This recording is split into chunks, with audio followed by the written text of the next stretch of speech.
Okay, that lighting is not the best. Let's see.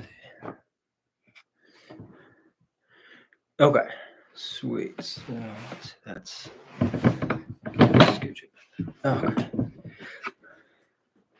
All right, so you can tell I'm still getting this situated to go. All right, obviously, let's see, get the Instagram going as well. Okay. All right, this is coming together in a fashion.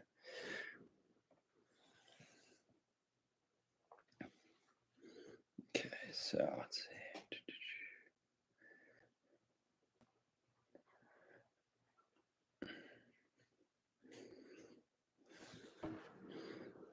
Okay, let's see. All right, so I'll get going here. So starting with the going behind the scenes. All right, so this is behind the scenes with Surrey Kelly. So this is behind the scenes of Wild Florida. Obviously, I'm Surrey Kelly. And what the goal of this is kind of to essentially highlight the concerns of Florida, what's going on here with development, also to highlight animal encounters, stuff I see. Like today, I just saw like a bunch of dead boar, ran into a bobcat. There were 3 stag last night.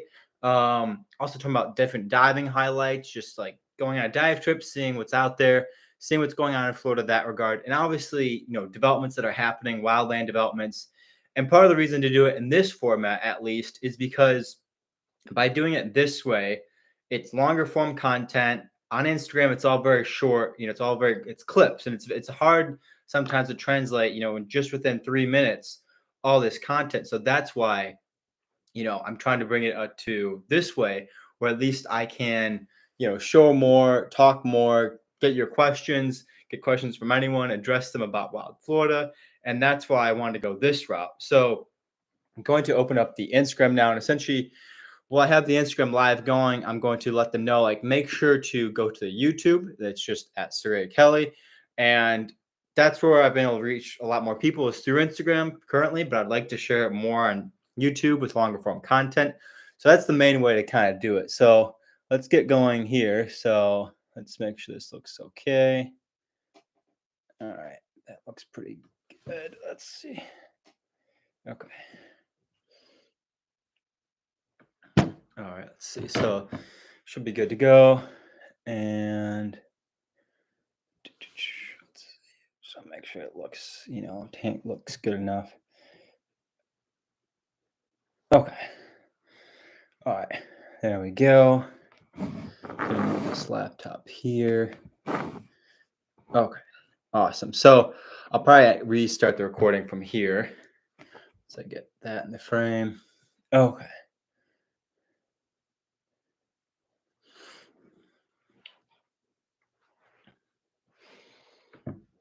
Okay, so this is behind the scenes of Wild Florida. So obviously, primarily doing this from YouTube, but also wanted to share it with on Instagram to the live there because I've been able, at least with Wild Florida content, build up more on Instagram. But the problem is there's so little to share within 3 minutes, especially even on one development, one conservation news, one highlight about diving somewhere. Can be very hard to translate that into just one 3 minute thing on Instagram or a minute reel or to grab attention.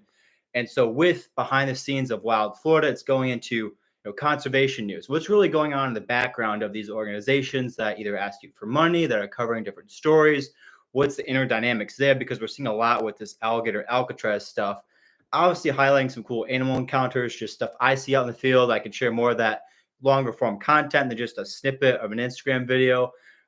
Different diving highlights. Obviously, I'm into diving, but sharing that world of diving in Florida in a longer form content, more like tips on diving, where to go, general tips, not going to expose hidden gems, but some stuff like that. And then obviously development stuff. So exposing developments. And like just today, there's one up in Pines Prairie where they want to take out part of a woodland right next to the prairie itself. And so all those 4 things are things that are going to be a lot easier to cover, at least in a long form, get questions, get live reactions, and really cover Florida that way from a more interactive, a live, a longer form way than just Instagram. It's a short blurb you see about. Like right now, probably one of the biggest stories, and this is gone national now, what we're seeing with alligator Alcatraz. And this is, it's painted obviously from the state of Florida as like a good thing because it's by DeSantis and the federal government partnering together. Obviously, you have many sides down here. You not only do you have the tribes, conservation organizations, people on the left, people on the right, people in the middle, just Gladesmen, people that don't really care about politics but want the Everglades saved.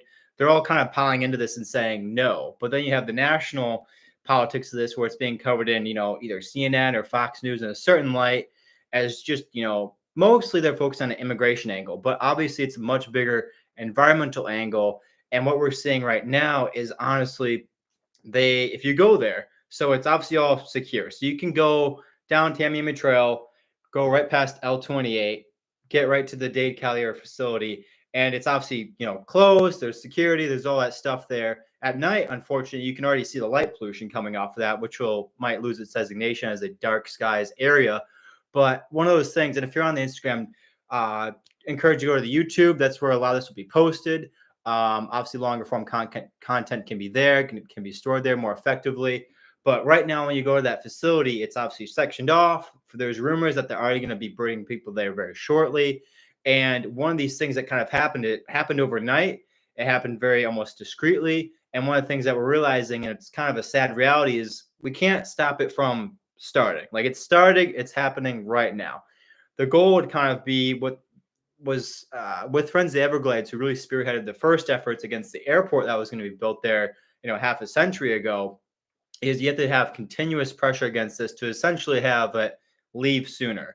We're not really going to have, this is where it gets very interesting because on the environmental side, you have a lot of people are just like, just stick to the environment on this issue because you're not going to bring any like hardline Republicans that like this as an immigration thing over to your side by arguing immigration. And then the flip side, the people that only concerned about the immigration part are going to have a hard time, they're going to shoot past each other. So with the environmental angle, hopefully, given a few months, maybe there can be enough pressure where it's like, all right, the state of Florida announces that they're going to, move alligator Alcatraz or shut it down. And that's where this continuous pressure has to come from. There's, obviously reach out to elected officials. There's a lot of these Friends of Everglades and a few others, the tribe, obviously, Miccosukee, really leading those efforts. And this is all kind of reminiscent of the fact that we need not just temporary political change, but we need large-scale political change in Florida, not to a certain party or idea, but just the idea of where Florida can have Floridians in those seats that see Florida as a state, as it has its priorities.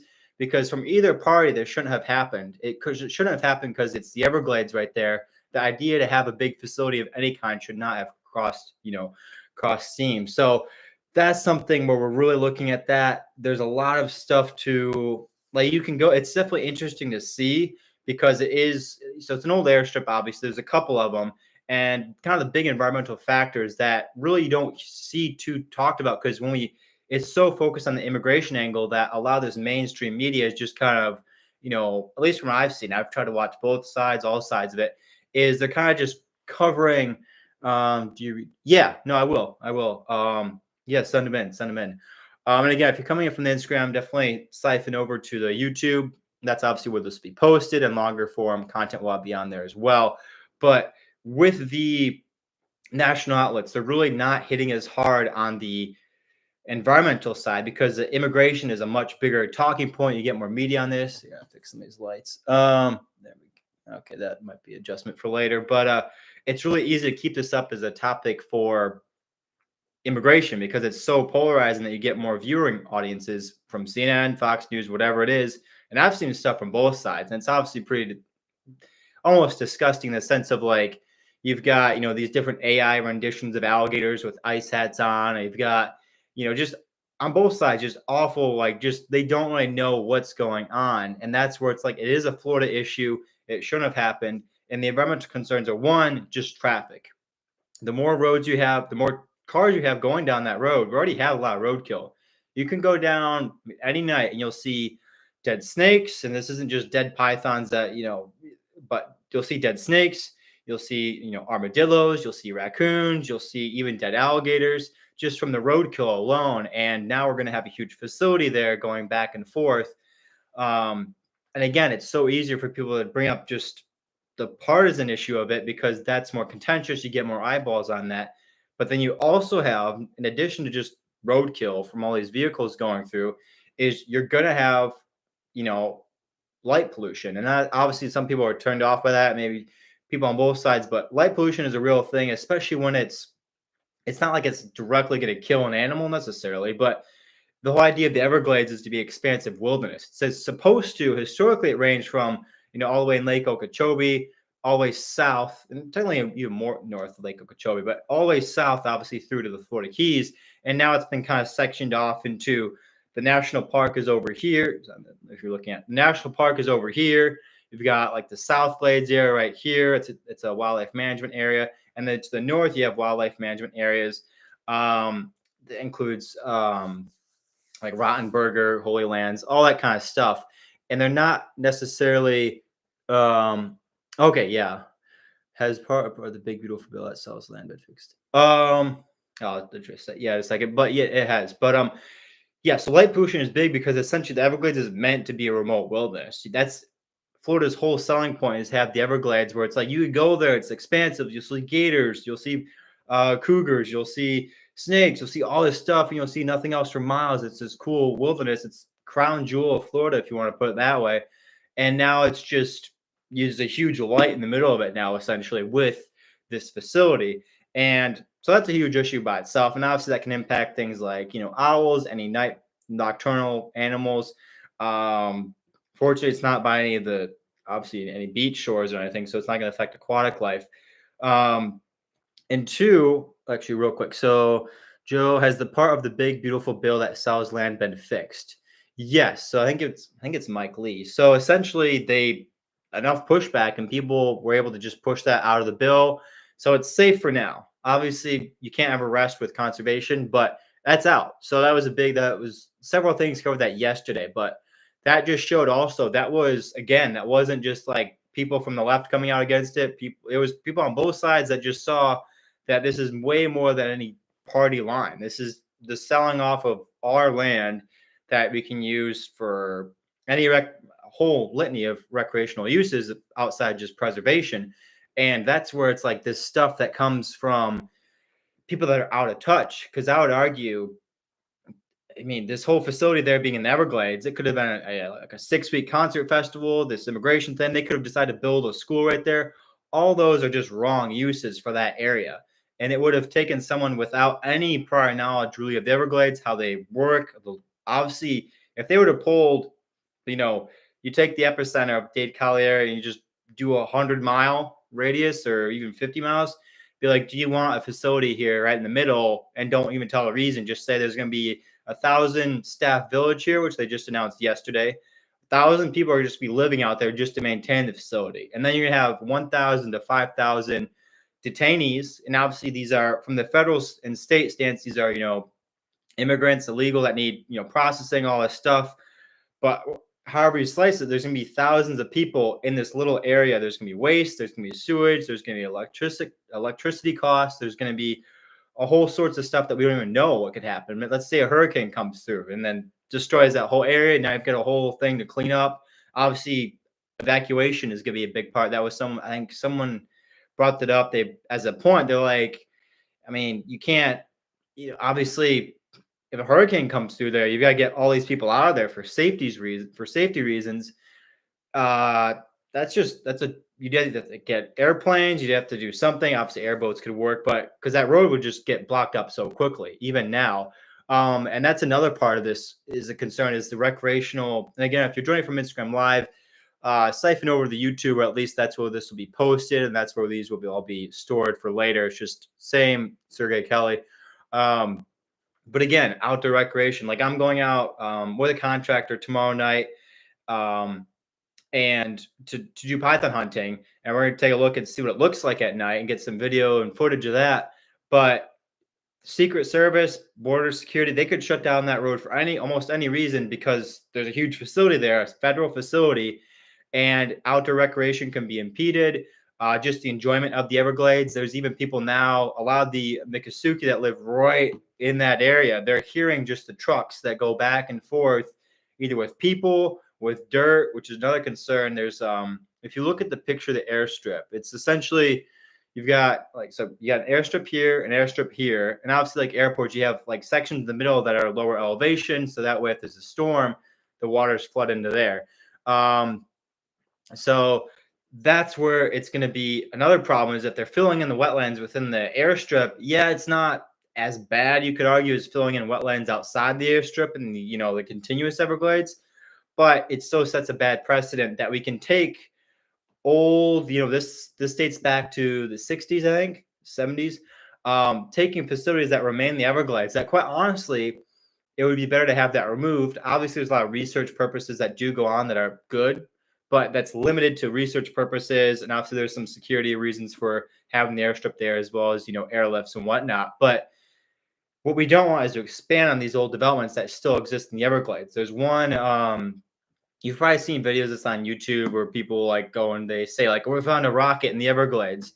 There's a big silo with an old, what are the hell missiles and rockets, not too far away. It's probably just a bit south of there. And then you have another one that's more southeast, an old Aerojet facility. And I've been there several times to look for snakes. There's tons of geckos around there. It's a cool area. But the concern is if we're going to set this precedent where we can take an old development in the Everglades from dating back from the Cold War and, use it for XYZ, as opposed to removing those old developments to let them, rewild and get rid of them, that's where it's also another concern is, in a year out after they've used this facility, if they're going to, hopefully they don't add any brick and mortar type stuff, but they're certainly adding a lot of stuff nonetheless. Could they turn it over to an extended prison or some other use? So again, Alligator Alcatraz has so many issues to it, so many things to poke at. And then Joe says, I do astrophotography and light pollution is a big issue. Yeah. And then honestly with that, that profession and just people going out to I mean, that's a huge, yeah, it's a good point. It's a huge recreation interest in the Everglades is going out to see the stars, going out to get pictures of the planets, all that stuff. And probably the best place, certainly South Florida, there's spots in the Keys that are okay, but, or if you're in the middle of the water, but to go out go out at night in Florida and see wild animals, the nocturnal activity, what's supposed to be there in Florida, to just, have it, see the Everglades as they really are, we're really taking that away. So that's, again, Alligator Alcatraz. I could speak for hours on that, honestly, because there's so much about it. But again, I think the long-lasting solution is how do we get this out of there as quickly as possible, continue the political pressure, continue all this. And I would add, it's honestly, because I'm involved with Florida Keepers and we, keep tabs with a lot of other conservation organizations. And there is a lot of, you don't see this publicly, but there's a lot of somewhat infighting with some of these groups because they're trying to tackle, do we just attack this as an environmental problem or an immigration problem? Because we see some people online saying, if you voted this way, you can't address the Alligator Alcatraz. Or if you did this, you can't do this. And it's really kind of splitting a lot of these groups, at least between each other, because they're taking a different narrative to go after this. And obviously, South Florida, if you're not familiar, obviously there's large amount of immigrants. There's Cubans. There's a lot. Miami. Just go to Miami. You'll know. That's where it's become super contentious. But yeah, kind of continuing on with like why behind the scenes of Wild Florida is, from what you see, a lot of these groups are very, they're very polished. They put out very professional stuff. It's always like edited multiple times. It's clear cut and it's good work. But trying to just get out like what's really going on in Florida, I think is an important measure. And it's an important way. Like just in this last week, there's a whole litany of stuff that we're dealing with. One is over in Sanibel and Captiva, they're actually trying to, because they want to do a beach revitalization, which is you add sand to the beach to help with, hurricane mitigation, the effects of it, and then also for aesthetics for people going to the beach. But they're doing this right during turtle nesting season, and really I haven't seen much coverage except for like the turtle groups going out and doing it. And again, it's not the workers and the staff of these research organizations that are the problem. They're doing the best they can with what they've been told to do by the municipality down there. But that's like an issue that we don't really see highlighted too much. It's obviously going to impact survivorship of those turtles. Yeah, let me see. There was a few comments here. Yeah, I don't know why it was redacted. I haven't touched the chat at all. Sweet, thank you, Max. So I'm a Republican, but I'm reading this comment. I'm a Republican. At the same time, I have so much respect for the environment, and I'm stuck because I'm not voting Democrat, but I don't want to vote for someone like a Republican who supports development. Okay, and habitat destruction. Yeah, that's another big problem in Florida where we're seeing is like in the last 2 years, I'd say especially this last year, you've seen I don't know even what to call it, but you're seeing people just get away from kind of this in the two-party system. I think most people can agree it sucks. It doesn't actually. Yes, there's pros to it because you can get some mainline issues that you're passionate about it through one party or the other. But what we have like in Florida or right now, we see, if you're paying attention to housing and all that, who's buying up all the houses, what land is going up for sale, this whole land grab that was struck down in this from Mike Lee and this, big beautiful bill part of it. I mean, that was pushed against by people. It didn't matter their party. And what we're seeing happen, the same thing in Florida is the land is more important. The state having some beauty is important. The fact is we're going to kill our own tourism if we keep this development because, I mean, I know some people definitely don't like tourists and they can get annoying at the beach or you don't like all the spring breakers. But the fact is, if we keep developing everywhere and all those beach spots go away, those dive bars get closed down, those old local places get replaced with some bland bistro type thing that's hip and modern. If you just develop everything and put expensive resorts that's just going to outprice and be too packed and the park's not going to be good, people won't even want to go to Florida. So I think a lot of people in Florida, especially because it is a state, I mean, it's one of the most, whether you like it or not, it's one of the most Republican states in the country, just from voting trends. But it's also one of the states that has the most environmental and natural resources to, I guess, lose or gain. But certainly one of the most unique with the Everglades, with the Florida Keys. I mean, it's surrounded by ocean, it's a peninsula, all this cool stuff that makes it not just it gives the voting base more to think about than just the party. So we're seeing that happen in Florida. And then Joe, I think we need to make FTC a voter for position politician. Yeah, I mean, and that's like there's so many like one way to think about it, or at least I try to think about it, is like the octopus of wildland development. So you have obviously standard 8 tentacles, but you could have more. There's at least so you have one problem is just corrupt local politicians, corrupt like county, let's say county positions and lower that just they don't really pay attention to stuff. This happened the same thing with the Southland mining project, Water Resource Project, that's still going on. But essentially, Palm Beach County just didn't really ask the questions to really go after this mining proponent to mine in the Everglades, a whole nother separate issue. They just didn't ask too many questions. They seemed to relax. They didn't really have an initiative to actually critique this company that's trying to develop the Everglades. So you have just weak county positions and lower that just don't do their job. You have obviously, as Joe's bringing up, you have a problem with the FWC, which again, it's the commissioners. And myself and a few others were at the last commission meeting. And yeah, I mean, definitely interesting. Like we called out some of their ties, and they are ties. They're all developers, whether you like it or not, whether you say they follow research or not. You can't really argue that there's not going to be any bias from someone that sits, and helps pave and expand the villages. And again, if you're joining from Instagram, siphon over to YouTube, or at least that's where this will be stored, and the rest of the ones going forward will be stored there as well. But and the lighting has to be fixed; it's a little off, but. FWC commissioner ties are a problem. Then you have the FDEP, same thing as kind of the FWC, but it's even worse because the FDEP, the Florida Department of Environmental Protection, there's very little public engagement or room for the public to be engaged with the officials. It's very shut off. They permit obviously all the water resource things. They'll have to permit this mine, so they have a lot of power, and they were the ones behind, at least a facilitator of that whole state parks thing we were able to shoot down earlier this year. So FDP. Then you also just have what I would say is like, how do you put it? It's just developer outside, like just the sense that we have large scale developers that are able to come in and essentially that have been here. They're just so big that they can almost not be stopped. Like the machine's too big to fail. You just have big development companies that have a handhold on Florida for so long that to really take them out, it's going to be a lot more than just a simple like, hey, we need to vote you out. Hey, we need to do this accountability. So there's several branches to this reason why Florida is being developed so quickly. And to get more into the biological side and the animals that are impacted, because that's really, I mean, a lot of my passion is just encountering these animals and seeing them in the wild and, diving with them.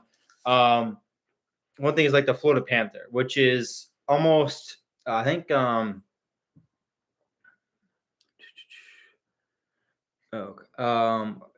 the Florida Panther is like one of the. It's kind of a great example of like how bad and how wrong can we do things. I'm actually probably gonna shut off the Instagram here pretty quickly. Okay.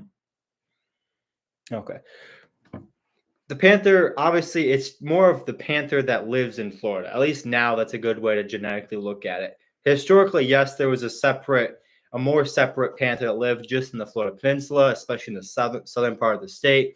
It was smaller. Um, Obviously, acted a lot like just a normal cougar, but since the 90s, when the population essentially almost hit zero, then you had to bring in Texas Panthers, which they did, and it was kind of like you had to. There was no like, well, it's going to have this effect. We can't really do it. You had to. There was almost none of them left. So now you have a species of cat in Florida, a species of panther that is a mix between the old Florida genetics and Texas genetics, essentially. And the only reason why this matters is because Texas panthers and panthers out west are much bigger. They're more dense. They have a bigger body structure, and I'm part of that. That helps them live in that environment. To be bigger, there's colder stuff. They have to be bigger. There's bigger prey. But in Florida, especially, I mean, it's a tropical peninsula, especially anywhere. I mean, very tropical, especially in the southern part where they are. That's where they're mostly relegated to.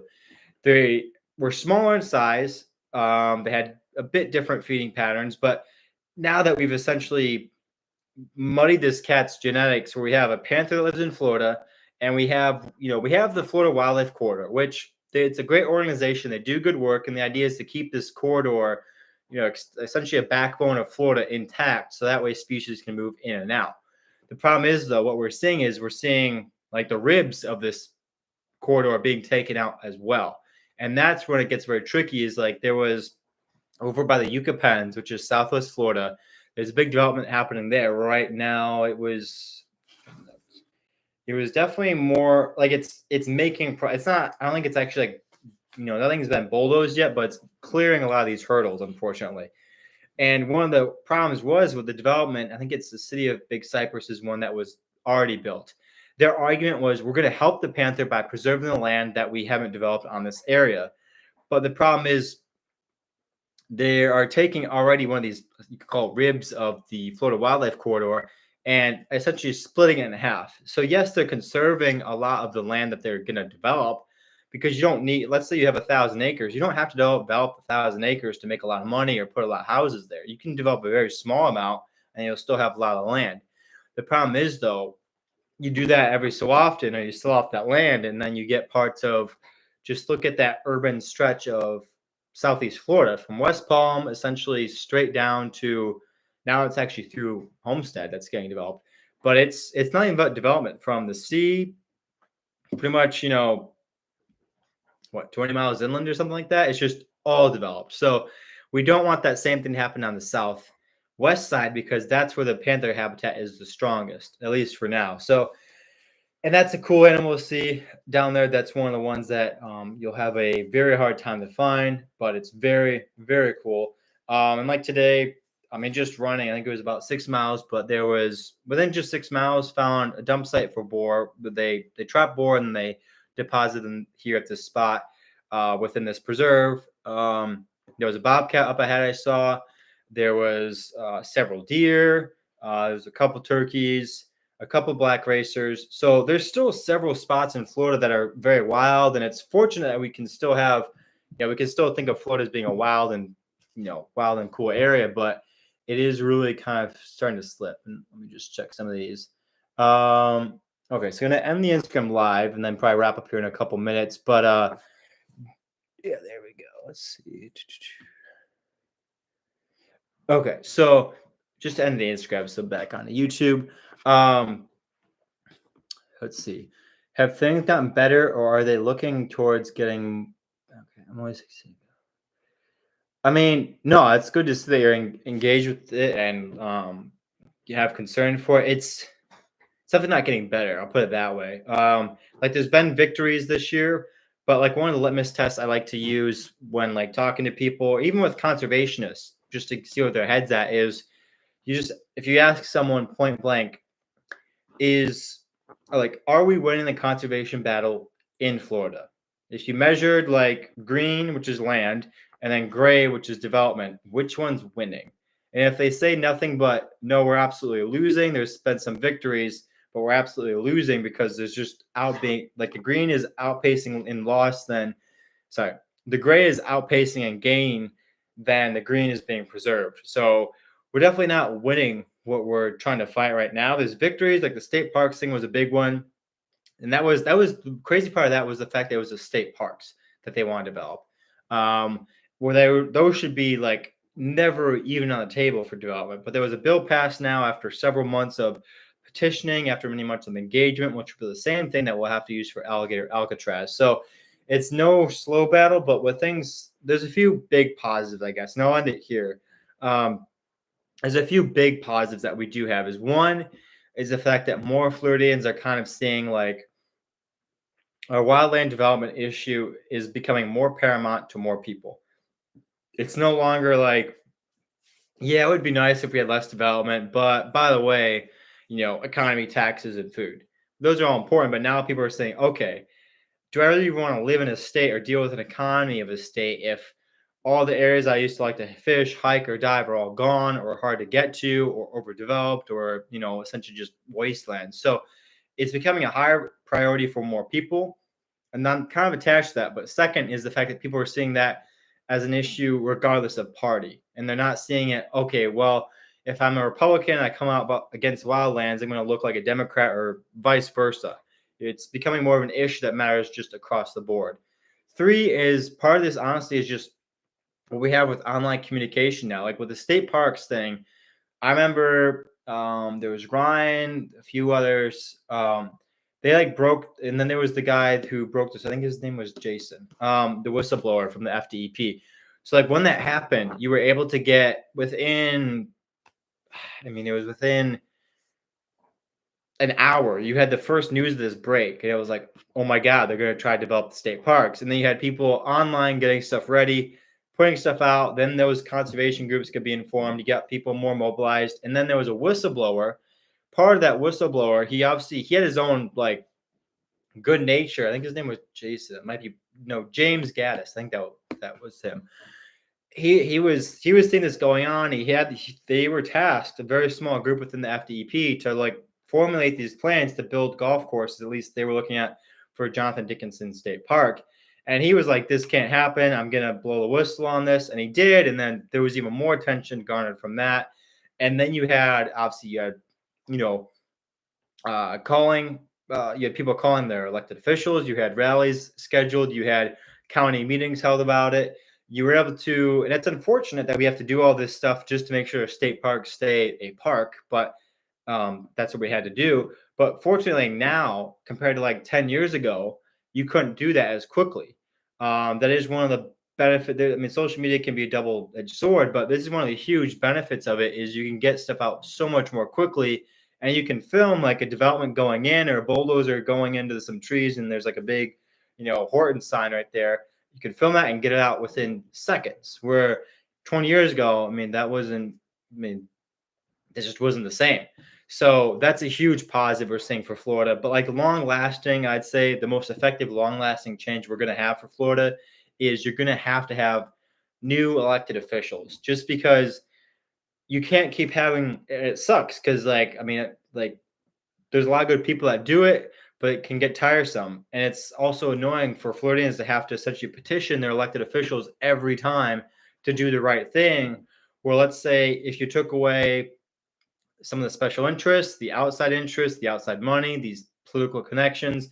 And Senator Pizzo, he was the top Democrat in the state until he left the party several months ago. I remember I saw the video. I was kind of taken aback, but he essentially said, I'm leaving my party. All the stuff I've ever done for Florida has always been done because I'm a Floridian and they're a Floridian and I care for constituents. And that was kind of the attitude that is good to see now, is where it doesn't matter what your political position is. We're trying to get the people out of office that are doing nothing, that are too tied, that are letting these outside interests come in. Because mind you, the people that are making the money off these big, let's say, what's a recent, like Avenir over in West Palm, the people making money in Avenir are not like the locals that live down the street, or like, the families that live in that area. It's someone else way far away. And that's where it's kind of, the selling out of Florida is getting to be very tiresome. So having better elected officials that just acted in their good conscience would be much better. And a lot of it, honestly, you might be saying like that's impossible, like that's could be too hard to do. A lot of these big zoning changes, especially, happen on the local level. It's not like always state reps or state senators. Rarely even the governor. He signs off on big stuff he just denied funding for the Ocklawaha River restoration, which is a whole other thing. But again, a lot of these county positions are the ones that do the rezoning. So they'll rezone like a strip of like 3 miles by 4 from, agriculture to residential. And then that's immediately, all right, now houses can be built there. And they only do that because of impending development. They're not doing it because there's always a reason. So getting different county commissioners is honestly, if you had county commissioners that were, let's say, one of every 2 county commissioner in the state was like pro Florida and pro wild Florida, this whole development stuff would almost be stopped overnight, or at least a good chunk of it. And that's why one of our problems is just local elected officials. It's so tiring used for, text. Yeah, a lot of this tech. Yeah. A lot of these developers, they get benefits, they get land stuff, they'll get land benefits. We know, like, people, just average people, will never see. Even this Alcatraz can get a lot of taxpayer money. But yeah, again, thanks for watching. Went longer than I thought I would, but there's a lot to cover. There's honestly still some more notes here, but gonna wrap it up for at least for now. But yeah, I plan to do it each week, and obviously covering Florida, covering animal encounters. Don't want to just be talking about development the whole time, obviously, but there's a lot to cover in Florida. There's a lot of cool stuff here. Again, thank you for checking this out, and we'll see you next week.